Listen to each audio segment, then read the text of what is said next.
So I'm now going to pass it over to Jill, Angie, and John. Jill led the standardization efforts from the Tech Lab side, and Angie from DirectTV and John from Samsung were key contributors to the process. So they'll be able to talk about why some of those decisions were made, changes to the existing formats, and what they hope will be the outcomes of the initiative. So over to you, Jill, John, and Angie. Thanks, Barnaby. Thanks, John and Angie, for joining me. So just to give everyone a little bit more context, and we'll dive into a follow-up conversation on what Barnaby talked about.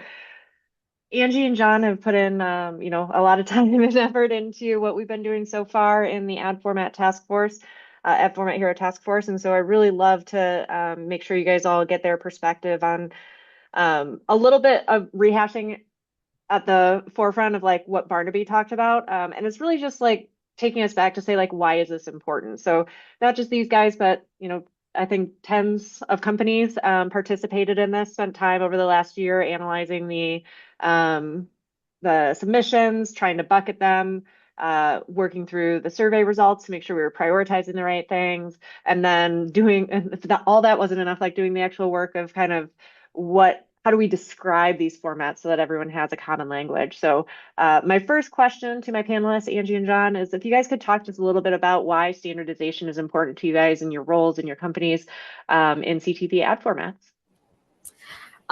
Standardization is important for us because it really allows us to unlock the programmatic sale channel in a way that's scalable. That's the big one. We've seen all of these new ad formats explode over the last few years and not be able to capitalize on that programmatic sales channel. So that's how I see it, programmatic sale and scale. Yeah, I think echoing what Angie said, scale is a huge part of it, and then operational efficiency or like removing of friction. Can you execute these things without the standardization? Sure. But it often ends up being unique to the client, or they might have bought that kind of format with a different spec from a different publisher and they don't want to redo their creatives.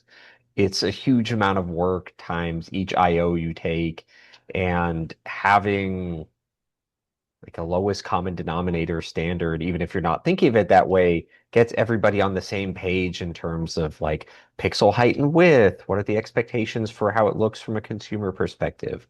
What is the reporting they will get? What is the signaling that they should see in RTB? It just makes it a lot easier for everything to just work as it should and for it not to be a headache. Yeah, lowering that creative barrier to entry, right? With so many, using pause ads as the example, so many clients wanting to get in on pause ads, but it costs them money to create this version, this version, this version, this version. And so standardization helps. It helps the adoption by clients by lowering that creative barrier. And I think you guys actually both teed me up perfectly for this next question then, because you guys both kind of talked about the efficiencies and sort of programmatic enablement of standardization. And so as you guys know, but I'll share for the audience, like we broke this project into like two distinct work products, if you will. The first one is that common language on like what is the ad form, like what are the ad format names that we're standardizing? What are those experiences? What like pixel sizes, height, width, like experience, like Barnaby showed in some of the slides of like the L-shaped squeeze backs or the lower third overlay. So like what percent of the screen some of these things take up. So one side of the project is what are the ad formats? How do we define them? And the other part of the project is now that we have names and a common understanding of what these are, like how do we actually like signal those? Like how do we make sure that people know what a pause ad request looks like in OpenRTB? How do we know how to like give the right creative file in the right medium, like for whether that's VASTIMID, like OpenRTB, like however we're like providing that, what does that look like? And so like we've broken this up into two buckets. This just for I'll take the brunt of like for transparency, we're only publishing the first one tomorrow. So the definitions of the ad formats, and then phase two is finalizing how we transact on those in a programmatic ecosystem. But my question for the panelists is, can you kind of speak to each one's like the difference between the two from your perspective? Like, what's the importance of each? And then like where you're like, like what you're most excited for when it comes to, I think both of you have spent a lot of time thinking about the second part of the project too. So like what you're most excited for when it comes to thinking about signaling. Definitely. I think in terms of the definition of the creative formats themselves is what we talked about earlier, having that standardization, that same understanding, even to like very nitpicky things like pixel height and widths. Like part of why, 728 by 90 and 300 by 250 and 160 by 600 had such staying power for now literally decades. It's because everyone can just look up the spec and it's like, aha, if I do that, it will just work on a large percentage of like web connected devices, and providing that level of like certainty and simplicity makes a huge difference for all the parties involved. And then in terms of signaling, like you can have a perfect spec, but if you're not communicating that well to DSPs, it doesn't really matter. And DSPs, as they should, are built with strong filtering that like they don't want to be responding to garbage, or if they can't properly parse a request, they don't want to respond to it because they don't know what they're responding to. And so you want to be very sure that all parties on both sides are speaking the same language. And even for things like, squeeze backs, like if squeeze direction comes into play, you need a way to signal that. Like that if it's a bottom right to upper left squeeze, if you don't signal that in RTB and the advertiser returns like a bottom left to top right squeeze, it just won't work. And you will lose the opportunity or it will be an awful creative execution. So I think for both parties, it's super important that everyone's aligned on signaling as well. I think the signaling specs are just as important as the creative specs and best practices that we've laid out, so that the ad formats are delivered properly, measured appropriately, and attribution can be captured across all of them. Can't have one without the other, as Jon said. Yeah, no, that makes total sense. And I'm sorry, I actually forgot for the audience to highlight, I saw that we dropped in the chat, but if you guys have any questions for the panelists or about the project as attendees, feel free to put those questions in the Q&A box and we'll get to those in a few minutes. I've got a few more of my own questions for the panelists, but we can ask other ones of them if you guys have them. So this one is just, I like to ask because it like is part of the survey that Barnaby went through when we talked about like where there was some alignment in the industry around the experience of pause ads being pretty universally highly ranked. But do you guys have favorites or ad formats that you are most excited about? They can be pause ads, but they can be the other ones too. I am partial to pause ads, but my next favorite is the content squeeze back. I think it's non-disruptive, right? It can leverage low points in content, live content. So that flexibility to be able to do that makes it non-disruptive. I think there's an opportunity for interactivity as part of the viewing experience. Most of us, last I checked, it was a very high percentage of Americans have their cell phone in hand while watching TV and look stuff up related to the content. So I think content squeeze back, I see that one going long, and really expanding with interactivity, with shoppable, and closing that sort of gap between TV ad and point of sale. So that's my next favorite behind pause ads. For me, I would say squeeze backs and lower thirds for like the streaming environment. I think as particularly as we see more and more live, like truly live content, professional sports, concerts, whatever, you want to have ad experiences that are cool for consumers, but also non-interruptive. Like nobody wants the game to end. Nobody wants a commercial break. Nobody wants the concert to like have an arbitrary, break in the middle. But if you can find a way to have clean, nonlinear ad experiences that don't, end the content flow, but allow the advertiser to still connect with consumers, I think that sort of very neatly solves that problem. In terms of menu ads, I think there's a ton of opportunity there also. From a user perspective, if you've already decided what you want to watch and you're in a streaming environment, users are often unwilling to like follow all the way within the context of that environment. Whereas in menu ads, users haven't usually decided what to watch yet, or they haven't chosen content. So there's a lot more willingness to follow it all the way down the funnel to some destination. One, I think you guys actually both hit on a little bit, at least Angie, you did in your response on interactivity.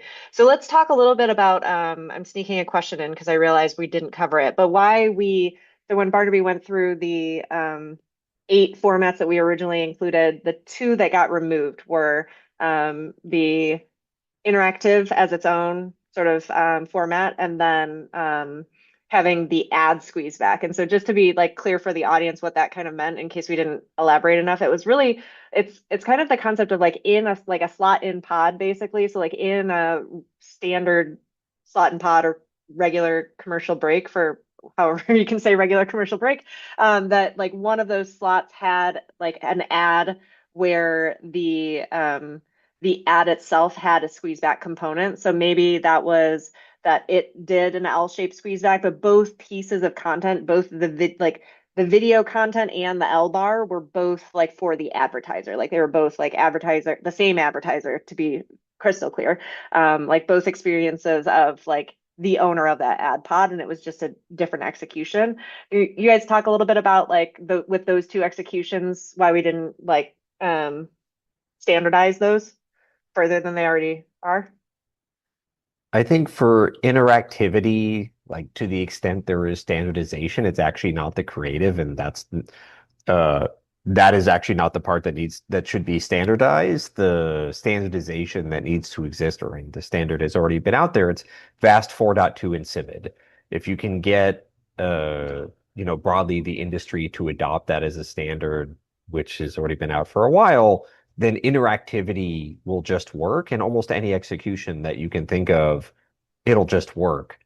And it doesn't need to be about like a rigid creative format, but the thing that really matters there, it's not so much the creative height and pixel height and width, which we care about greatly for the other things. It's the technical standard to allow interactivity to work seamlessly in any video player. Agree with John. There's a universality to interactivity that can span across all the different categories. I see it as a feature of a specific ad as instead of its standalone category. And then what the group had kind of come to on the ad squeeze back, really like any type of, I guess what we stepped away from was anything that's already signaled like as a slot in an ad pod.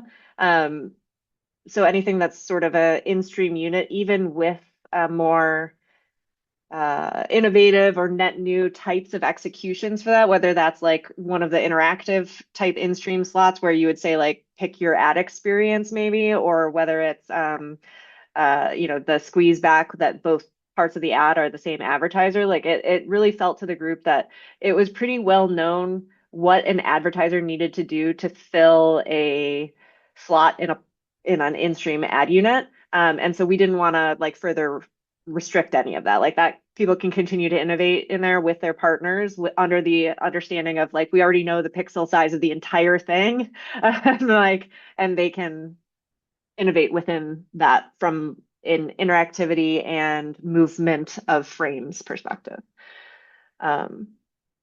So one question that did come up here for the Q&A, I see someone asked on the timing of the programmatic signals release. I won't make John or Angie answer that. They'll say as soon as possible, I'm sure. And we are actively working on it. Anyone who's interested in participating, please reach out, send an email to membership@iabtechlab.com, and we'll get you in the working group if you have opinions. I would guess, product manager guessing, never a great thing, that we are looking at Q1, but it's definitely like high. I think everyone has proven that they're very interested in getting a proposal out and getting something that we can all start transacting with. So I feel like the working group is really motivated to get something over the line as quickly as we can. And so next question for the panelists is, how do you guys see the CTV standardization effort continuing to evolve? Where do we go from here? I think we're going to keep pulling on that thread, right? We've set some specs, some best practices, and it's time to see, right, when we get that, see how the market responds, and then kind of keep going, keep iterating, keep enhancing. I think we're going to see a lot more innovation related to interactivity and shoppable, as well as we don't know what we don't know. And so we'll come back and do another phase 2 and see with the categories, with the signaling, with the creative specs that we're already delivering, where can we continue to tweak and refine? Yeah, exactly what Angie said. And I think the next round is likely to be more focused on refinements of the work we've done and based on market feedback of people actually buying pause ads programmatically at scale across publishers. Is there something that needs to change or a little tweak that the industry wants? But I also don't think that this is the end of like ad format development. This is like not, this is the final answer of ad formats on CTV. This is just the first tranche. And, once the industry has standardized this and there's good adoption, like absolutely, there will be more innovation in future tranches. And I also see consideration of sales channels, especially programmatic, with the creation of new ad formats, where it's not going to be an afterthought, it's going to be part of the requirements gathering, part of the conceptual stage. Being able to monetize from day one, not just in a direct sale manner, but from a programmatic sale manner as well.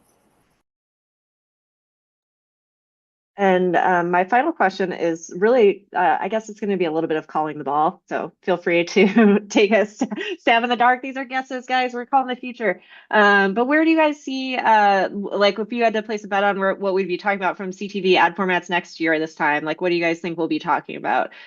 Where do you say we should expect the most innovation to continue? I think we're going to see a fair amount of innovation around like the intersection of formats, identity, and like click-through actions or execution, or like shoppable is where a lot of this I think is heading. But you can't do shoppable without identity and identity linkage, or you have to force users to push to phone. So you can have the formats with an interactivity or to click to add to cart, but click to add to cart doesn't work if you haven't already paired their account to an Amazon account or a Walmart account or something like that. But once you start connecting those wires, almost any execution you can think of, like almost any like outcome you're trying to drive is possible and is actually not that hard. And I think that's very interesting and will drive a lot of innovation in the future too. I am a huge fan of shoppable. I think the holy grail would be to shop on the 10-foot device, the 10-foot screen. Right now, it's a lot of second screen experience using mobile. I think it's doable. In the past, TV has been really a passive experience, and I think we're going to see more innovation towards making it more active, right? Similar to how we consume media on mobile. Social media, for example, TikTok, Instagram, there's a little bit of a dialogue. And I think we're going to get more interactivity, shoppable features on the 10-foot screen to keep viewers in a premium viewing experience and in an experience that is catching up to how we consume media today. Shoppable for the win. I love shoppable for years now, and it's a tough one. I think it's going to be a little fragmented, but that's the beauty of innovation. Wonderful. So those were our initial questions for the panelists. If anyone has any other questions that they want to drop in, I will give us just another minute. If we have any questions for Angie or Jon. But in summary, everyone can expect the CTV ad portfolio to go out tomorrow for public comment. And we would love folks to take a look at it. Make sure, you see represented there what you need to see. If you have questions, if you have thoughts, things don't look quite right to you, please send them in. We have a support email, alias support@iabtechlab.com, where we receive all public comments for different drafts, and they will go directly to the working group, and we can work through that as we receive it. So we are eager to make sure that we get a CTV ad portfolio that is ready and adoptable by everyone. So, And with the holidays approaching, we are extending public comment through the end of January so that you can, save this URL, come back to it after you've enjoyed your holiday season. do not see any additional questions. So I thank Angie and Jon so much for your contributions to the working group and for taking the time to chat with us today. Thanks for having us. Thank you. Really appreciate the time. All right. Thank you, guys. Thank you all.